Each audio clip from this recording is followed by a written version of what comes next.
पिंडवासी तो वृंदावन के हो गए, पर गिरिराज जी का मूल निवास स्थान तो हिमालय ही है। तो इस नाते से यदि देखें तो श्री गिरिराज जी हमारे कौन हैं? ब्रजवासियों का एक अटूट संबंध है गिरिराज जी से। हरिदास वर्य, हरिदासों में वर्य मतलब हमारे अग्रज भ्राता हैं श्री गिरिराज जी।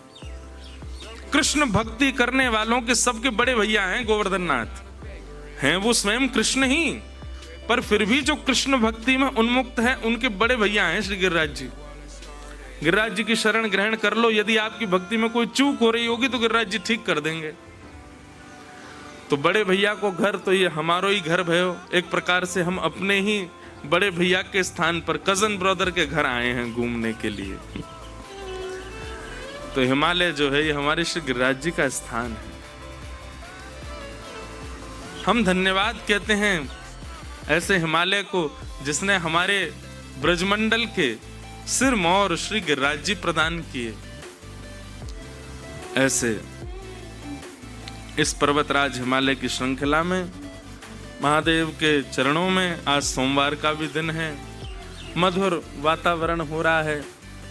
ऐसे वो जो पद गा रहे हैं वो यही हो रहा है, वृंदावन में तो ऐसा नहीं होता पर यहाँ हो रहा है। घिर आए बदराए झुक आए बदरा, राधे झूलन पधारो झुक आए बदरा। परसों लाल जी का हिंडोला उत्सव वृंदावन में तो है ही। अब यहाँ कोई हिंडोला नहीं लाए, नहीं तो मन तो हो रहा है कि लाल जी को झूला तो झूला में। ऐसा सुंदर वातावरण है। आज कुछ प्रयास करते हैं, कथा के बाद में देखते हैं कोई योजना बनती है तो शाम को आज श्री गिरधर लाल जी को झूला झुलाएंगे बाहर। अब यहाँ इतनी दूर आए हैं, ठाकुर जी कह रहे हैं दारी क्यों, खुद तो स्विमिंग पूल में नहा रहे हो, पीछे नदी में कूद कूद के उछल के नहा रहे हो और जो है खेल रहे हो, आनंद कर रहे हो, बाइकन पर डोल रहे हो, मैं कमरा में बैठा दिया हूं। ये मानो बादल बार बार नीचे आके संकेत कर रहे हैं, श्री लाल जी कह रहे हैं मुंह को बाहर लेके आओ। तो आज देखते हैं अगर झूला की व्यवस्था भाई कहाँ है वैभव भैया, लगो महाराज ऋषिकेश खकोल के आओ। अब देखो इसमें भी एक भाव होगा, किसी वैष्णव के घर झूला ऐसा होगा वो उसी विचार से ही रखा होगा कि इस पर ठाकुर जी विराजे, आपको मिल ही जाएगा। अब कौन ऐसा बड़भागी होगा जाके झूला पे लाल जी विराजे। शाम को आज ठाकुर जी को झूला झुलाएंगे हैं। अब वो तो हमारे निज है, तो शाम को ठाकुर जी का हिंडोला उत्सव होगा आराम से 6:30-7 बजे होगा, तो उजाला ही रहता है 7:30-8 बजे तक। तो कैसे होगा क्या होगा वो जिम्मेवारी हमारे भैया की, ढूंढेंगे कैसे करेंगे। और नहीं अगर हिंडोला मिला तो लाल जी ऐसे कुंज में बाहर विराज जाएंगे। शाम को ठाकुर जी को यहाँ आनंद करावे, ऐसा भाव मन में है। तो आइए कथा क्रम में हम लोग चलें। नव योगेश्वर संवाद चल रहा है और राजा निमि योगेश्वरों से प्रश्न कर रहे हैं। 4 प्रश्न अब तक हो चुके। एक भक्ति पथिक को निश्चित ही ये संवाद सुनना चाहिए। वैष्णव को अपना जीवन कैसा होना चाहिए, उसके टर्म्स एंड कंडीशंस कैसे होने चाहिए, नियम कानून अपने जीवन के कैसे बनाने चाहिए, ये नवयोगेश्वर संवाद में इतना सुंदर बताया है योगेश्वरों ने। ये 9 योगेश्वर कोई और नहीं है, ठाकुर जी की ही वाणी है। यही राजा निमि के प्रश्नों को उत्तर दे रहे हैं। राजा निमि ने कल जो प्रश्न किया कि माया, कृपा करके इस माया के बारे में मुझको अंतरिक्ष नाम के योगेश्वर कर देते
scream so loud. We are living in this cruel world. दुनिया भर की बातें सोच Broken but strong, gotta move on.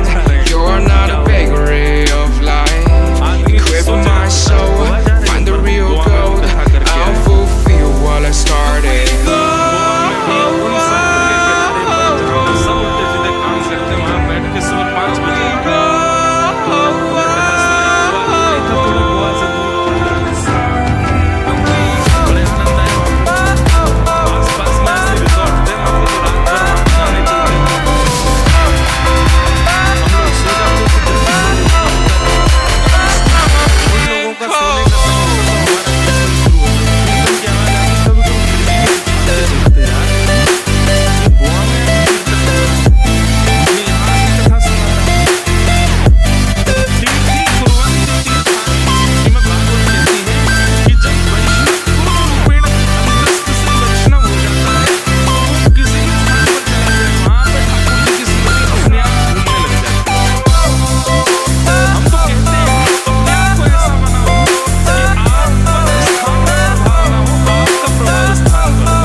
अगर होता तो चाहे दुनिया इधर उधर हो जाती, तुम्हारा भजन नहीं छूटता।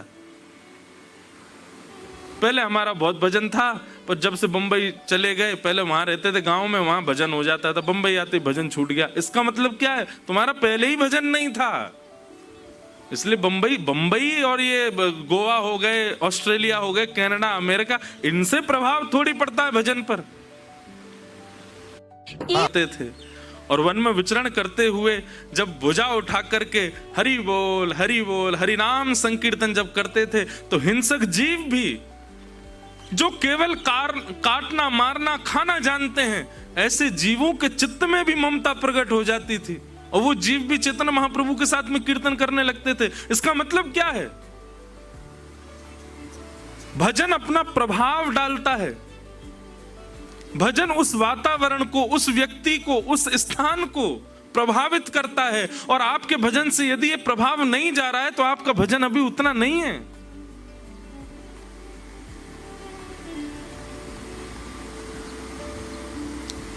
ये अनुभव करो। कंडीशंस और स्थिति के अनुसार यदि आपको बदलना पड़ रहा है तो आपके भजन में बल नहीं है, और बढ़ाओ और करो उसको। लेकिन कंडीशन, स्थिति, सिचुएशन आप पर, आपके आने पर बदल जाती है, तो आपके भजन का यह प्रभाव।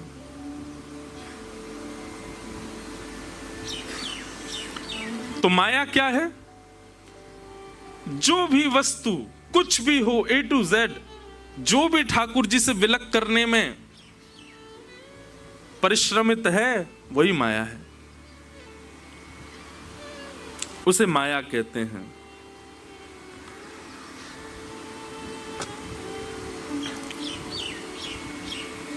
तब राजा निमि ने प्रश्न किया,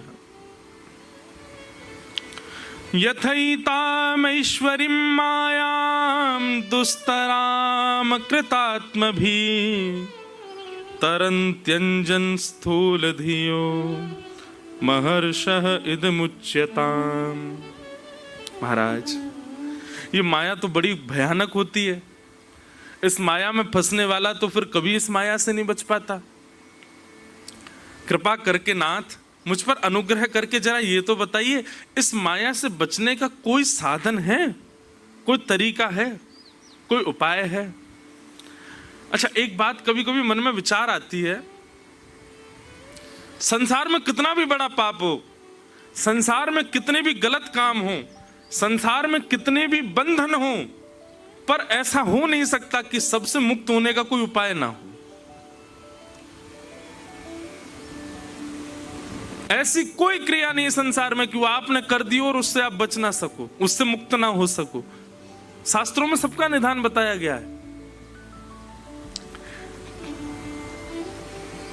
केवल एक अपराध से बचने का निदान नहीं है तो उससे भी बचने का निदान, पर उस अपराध से ठाकुर जी भी नहीं चाहते कि आप बचो। वो अपराध लगे तो ठाकुर जी को भी लगता है कि दंड मिलना चाहिए, और वो है वैष्णव अपराध। किसी भक्त का अपराध, किसी वैष्णव का अपराध। अच्छा, एक बात सुनिए, वैष्णव अपराध का मतलब एक भाव तो हम ये रखते हैं कि किसी अन्य वैष्णव को, किसी अन्य भक्त की भक्ति का मजाक उड़ाना या उससे गलत सलत बोलना या उसका अपमान कर देना, यह तो वैष्णव अपराध है ही। इसके साथ साथ एक वैष्णव अपराध और सुनो, वैष्णव वेश धारण करना, वैष्णव रूप में रहना, वैष्णव स्थिति में रहना, और उसके बाद भी वैष्णवों के नियमों का पालन ना करना, यह भी वैष्णव अपराध है। आपने स्वरूप धारण किया है, आपने कंठी धारण किया, आपने तिलक धारण किया है, आपने गुरु दीक्षा ली है, आपने नाम मंत्र लिया है, लेकिन उसके बाद भी आप विधि का पालन नहीं करते, तो यह भी वैष्णव अपराध है।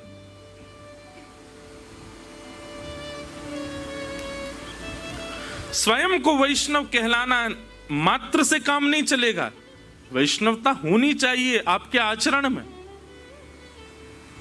स्वरूप वैष्णव का हो यह आवश्यक नहीं, आचरण वैष्णव का होना चाहिए।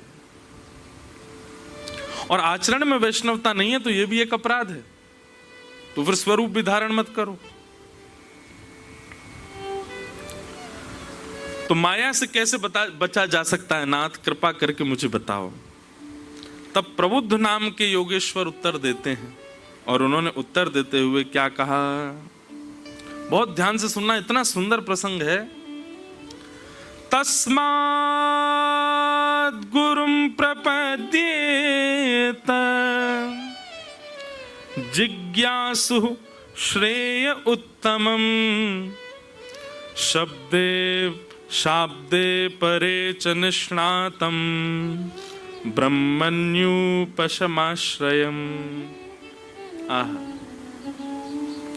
माया से बचने का एक उपाय है।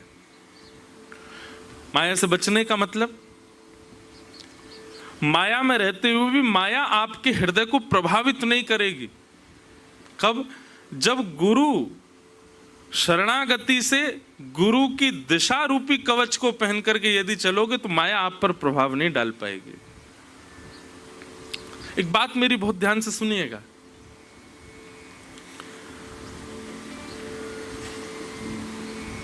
गुरु का गुरुत्व कैसा भी हो, आपके शिष्यत्व में बल होना चाहिए। और शिष्यत्व क्या है? गुरु के वचन अटल कर मानो, साधु समागम कीजे, मन रे कृष्ण नाम कह लीजिए। सूरदास जी कहते हैं, गुरु के वचन सत्य कर मानो, साधु समागम कीजे। गुरु के वचन सत्य कर मानो, साधु समागम कीजे। पढ़िए सुनिए भगति भागवत, पढ़िए सुनिए भगति भागवत, और कहा कछु कीजे, और कहा कछु कीजे। मन रे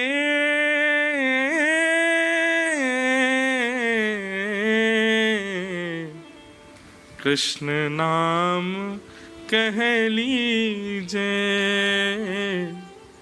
राम नाम कह लीजे। एक बार करके देखिए, जिसकी वाणी से कृष्ण प्रिय लगते हैं उसकी वाणी पर अटूट विश्वास करके देखिए, वो जो कहे उस पर नेत्र बंद करके चल के देखिए। बंधुओं, जब व्यक्ति गुरु आज्ञा पालन करने लगता है, गुरु के वचन के प्रति पूर्ण निष्ठा रखता है, ठाकुर जी की जिम्मेवारी बन जाती है उसकी रक्षा करना। फिर चाहे गुरु कैसा भी हो, उसकी आज्ञा का पालन करने का जो दृढ़ संकल्प अपने मन में लेता है, ठाकुर जी भी संकल्पित हो जाते हैं, अब इसकी रक्षा का दायित्व मेरा है। क्यों? इसने अपने गुरु पर विश्वास किया है।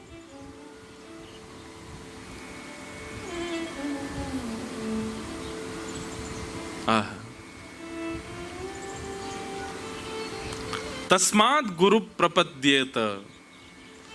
गुरु यदि जीवन में आ गए तो निश्चित है माया से आप बचे रहोगे।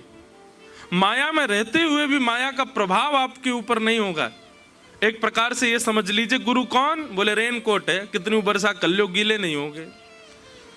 हाँ, क्योंकि माया के बीच में ही हो तो थोड़ा बहुत तो प्रभाव होगा, थोड़े बहुत तो छींटे पड़ेंगे, नीचे से पैंट थोड़ा तो गीला होगा, कहीं कहीं से आपकी टी शर्ट पर भी थोड़ी बहुत बूंद तो पड़ जाएंगी, पर पूर्ण रूपेण माया की वर्षा में गीले नहीं हो पाओगे।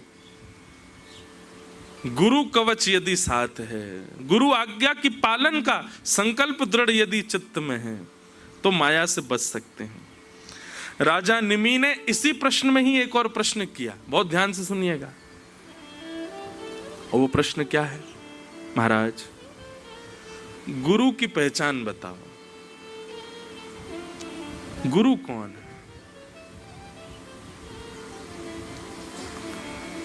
हम किसे अपना गुरु माने? प्रबुद्ध कहते हैं, राजा निमि, वैसे तो गुरु की कभी परीक्षा नहीं लेनी चाहिए। आप परीक्षण करके गुरु नहीं बना सकते, लेकिन फिर भी आपकी ये इच्छा है कि फिर भी हम कहीं पहचान तो करें कि गुरु कौन। तो गुरु के संबंध में तीन बातें बताई हैं, बहुत ध्यान से सुनिएगा। गुरु कौन? बोले शाब्दे परे च निष्णातम ब्रह्मण्युपशमाश्रयम्।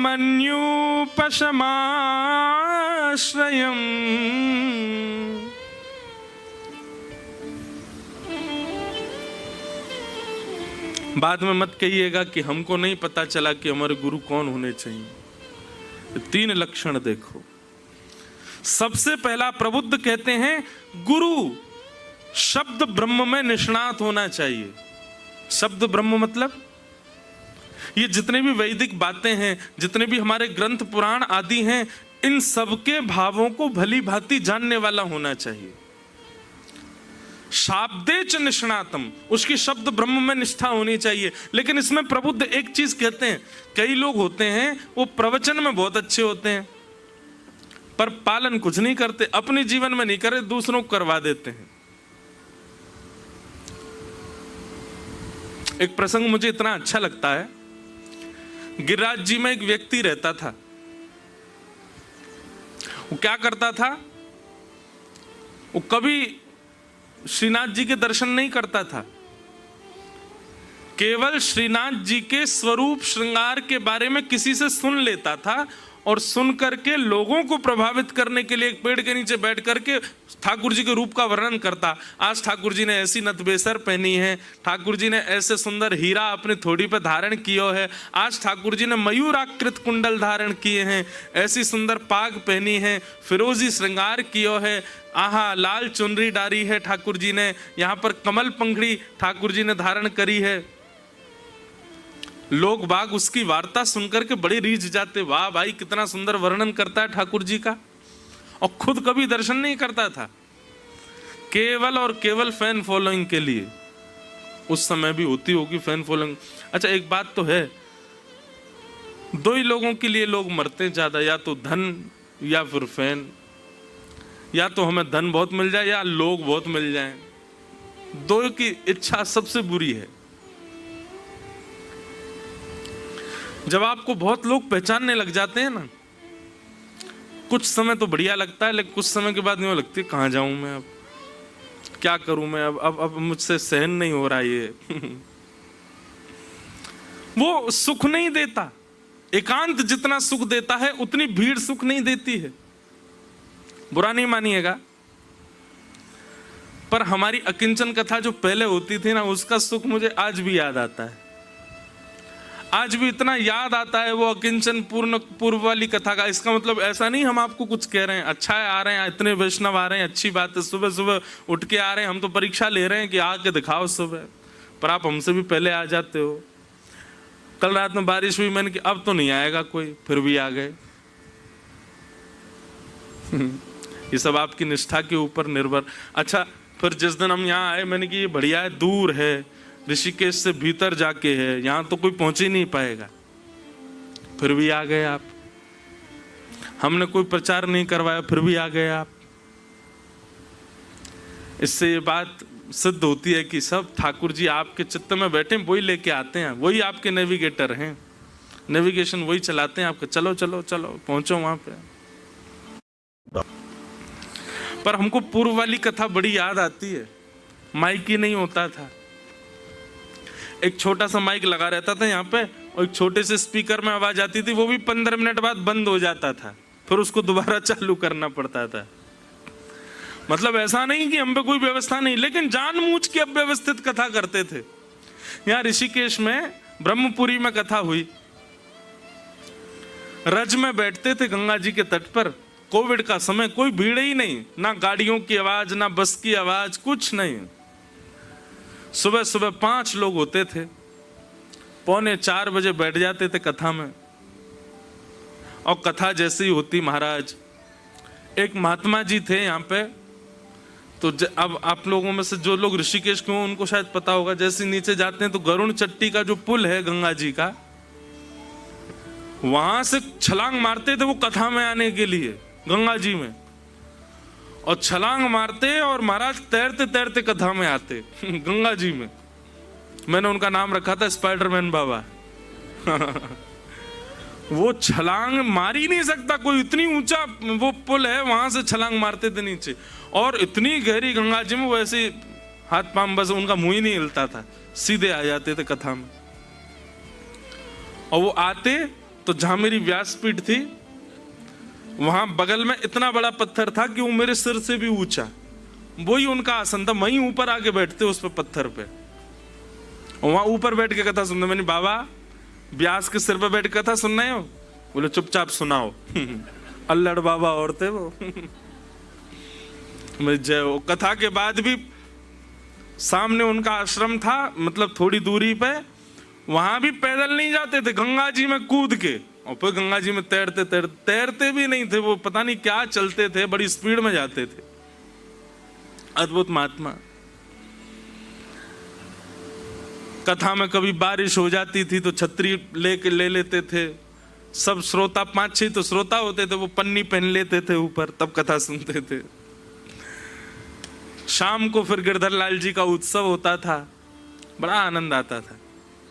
वृंदावन में हमने की अकिंचन कथा एक कुटिया में बैठ करके, वो तो असली कुटिया थी, तो बनवाई है, असली कुटिया में बैठ के करते थे। कभी छिपकली गिर गई ऊपर से, कथा होता सब भूल गया मैं। बड़े आनंद आते थे। वो अकिंचन कथा का सत्र जयपुर में होती थी। जयपुर में 4 लोग 5 लोग, ज्यादा से ज्यादा मिनिमम, मैक्सिमम ज्यादा से ज्यादा 8 लोग हो जाते थे सुबह सुबह कथा में। और इस बार अभी हम अकिंचन करके आए जयपुर में, तो गोविंद देव मंदिर ट्रस्ट का फोन आया, बोले महाराज जी हमारे जो गार्ड है ना वहां के मंदिर के, वो नौकरी छोड़ के जा रहे हैं। मैंने क्यों? बोले 1 बजे से गेट पीटने लगते लोग, बोले हमको बैठाओ। अब वहां क्या था कि एक झरोका है, उसमें बैठ के हम कथा करते, दूर वालों को दिखते ही नहीं, आगे वालों को दिखते थे बस। तो आगे बैठने वालों की होड़ 1 बजे से पहुंच जाते लोग, इतनी भीड़ वहां होती।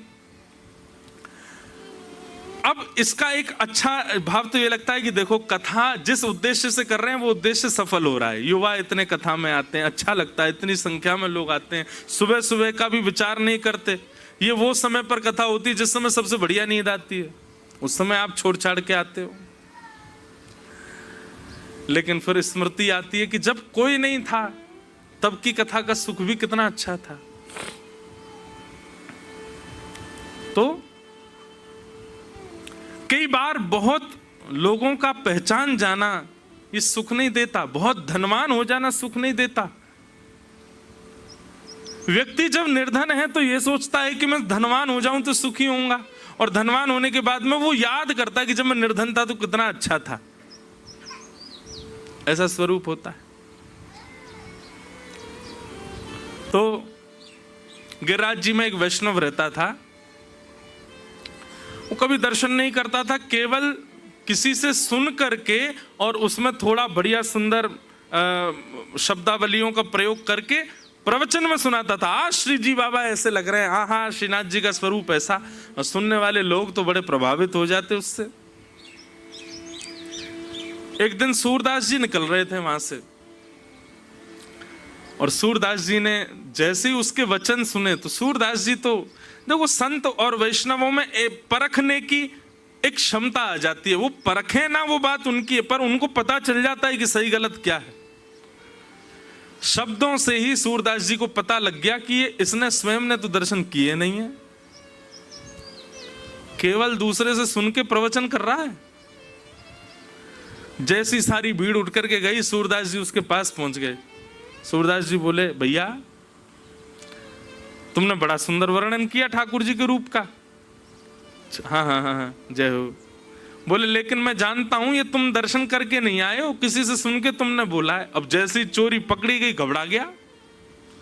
आप कैसे बोल सकते हैं, आप ऐसा कैसे? बोले, मुझसे लड़ो नहीं, मैं जब जानता हूं तुमने दर्शन नहीं किया ठाकुर जी का, केवल लाग लपेट बना बना करके बोलते हो लोगों को रिझाने के लिए। चलो मेरे साथ दर्शन करने चलो। अच्छा कल चलूंगा। दूसरे दिन सूरदास जी फिर आ गए तो बोला परसों चलूंगा। फिर सूरदास जी आ गए। सूरदास जी तो रोज ही वहीं धरना दे के बैठ गए। बोले, तू जब तक नहीं चलेगा मैं उठूंगा ही नहीं यहां से, मेरे संग चल। सूरदास जी हाथ पकड़ करके ले गए। इतना सुंदर भाव लगता है। जैसे ही मंदिर में प्रवेश किया, श्री जी बाबा से कहा, बोले, हे ठाकुर जी, ये बालक आपका यश गाता है पर आपका दर्शन नहीं करता। आपका यश आपकी प्रसन्नता के लिए नहीं गाता है, दूसरों को प्रसन्न करने के लिए गाता है। आपका कभी दर्शन भी नहीं करता। कृपा करके इसके सारे दोषों को आप नजरअंदाज करते हुए आप इसको दर्शन दीजिएगा नाथ। सूरदास जी तो ऐसा कह ही रहे थे, अंदर से मंदिर के गर्भगृह से ठाकुर जी बोल पड़े, अरे अरे सूरदास जी की जय हो। अरे सूरदास जी, मैं तो बहुत दिनाते तड़प रहो या को दर्शन करवे के काजे, आपने बड़ी कृपा करी जो आप या को लेकर के आ गए। मैं